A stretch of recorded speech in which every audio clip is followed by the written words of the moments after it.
দেখুন, সফলতা কখনো বলে কয়ে ধরা দেয় না। তার জন্য যেমন পরিশ্রম দরকার, সাথে ভাগ্যের সহায়তাও দরকার। আগামী 2রা এপ্রিল বৃহস্পতিবার হনুমান জয়ন্তীর দিনে করুন এই মোক্ষম উপায়। চাকুরি, ব্যবসা বা পড়াশোনায় দুর্দান্ত সফলতা লাভের জন্য অবশ্যই করুন।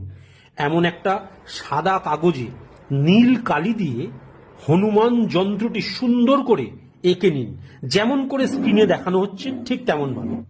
আঁকা হয়ে গেলে যন্ত্রটিকে হনুমানজির মূর্তি বা ছবির কাছে রেখে দিন, ধূপ দ্বীপ দেখিয়ে পুজো করুন।